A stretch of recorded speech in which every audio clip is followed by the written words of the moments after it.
Bismillahirrahmanirrahim. Assalamualaikum warahmatullahi wabarakatuh. Perkenalkan, saya Agisni. Saya merupakan salah satu mahasiswa pertukaran di Universitas Negeri Medan. Nah, kali ini saya akan membahas mengenai salah satu materi dalam mata kuliah perilaku organisasi, yaitu mengenai konflik dan negosiasi. Nah, topik pembahasan pada kali ini yang pertama ada pengertian konflik, yang kedua ada jenis-jenis konflik, yang ketiga ada proses konflik, dan yang terakhir ada negosiasi dan prosesnya. Pertama yaitu ada konflik. Apa sih itu konflik? Konflik ini berasal dari bahasa Latin yaitu configer yang memiliki arti saling memukul.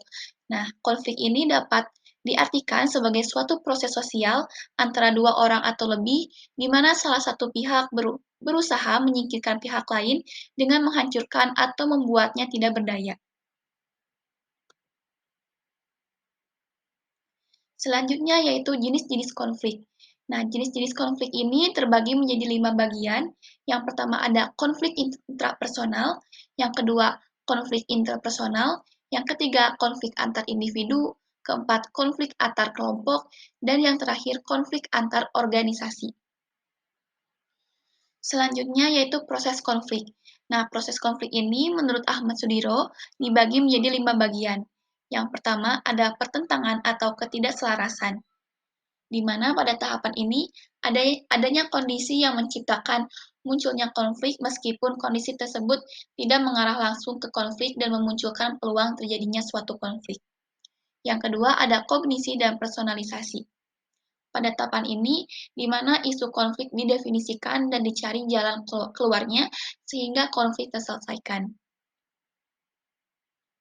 Dalam tahapan ini juga, konflik terdiri dari konflik yang dipersepsikan, yaitu kesadaran satu pihak atau lebih atas adanya konflik, sehingga munculnya peluang terjadinya konflik yang dirasakan yaitu keterlibatan secara emosional,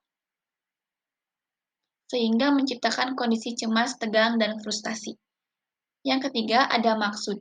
Pada tahapan ini, mulai memberikan tindakan atas konflik di mana konflik dapat menjadi bertambah parah dikarenakan adanya kesalahan maksud dari pihak lain. Yang keempat, ada perilaku. Dalam penyelesaian tahapan ini, diperlukan teknik-teknik untuk menyelesaikan konflik yang disebut dengan manajemen konflik, yang mengikutsertakan aksi dan reaksi yang dibuat masing-masing pihak yang terlibat dalam konflik seperti membuat pernyataan, tindakan, dan reaksi balik. Yang terakhir ada hasil atau akibat. Nah, pada tahap terakhir ini, konsekuensi yang dihasilkan dari konflik. Hasilnya dapat bersifat fungsional maupun disfungsional. Hasil konflik bersifat opsional, artinya bahwa hasil dari konflik yang berakibat perbaikan kinerja individu, kelompok, maupun orang lain. Selanjutnya yaitu negosiasi. Negosiasi atau perundingan merupakan suatu proses tawar-menawar antara pihak-pihak yang terlibat dalam konflik. Dalam perundingan ini, diharapkan ada kesepakatan nilai antara dua kelompok.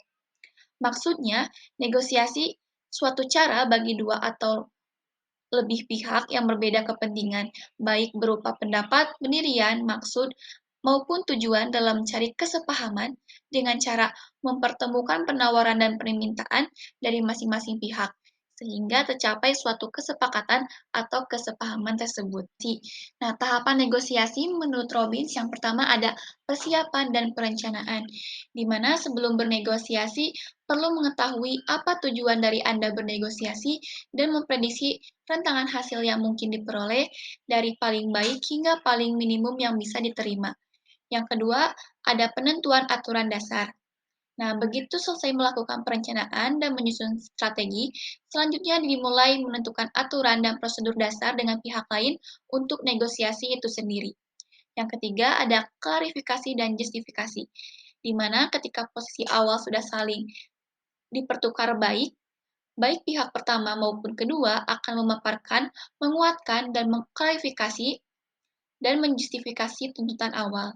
Yang keempat, ada tawar-menawar dan penyelesaian masalah, di mana hakikat proses negosiasi terletak pada tindakan memberi dan menerima, yang sesungguhnya dalam rangka mencari suatu kesepakatan.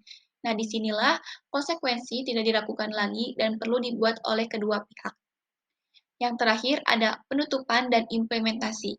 Tahap akhir ini yaitu memformalkan kesepakatan yang telah dibuat serta menyusun prosedur yang diperlukan untuk implementasi dan pengawasan pelaksanaan. Nah, mungkin itu saja materi yang saya bahas kali ini. Kurang lebihnya mohon maaf.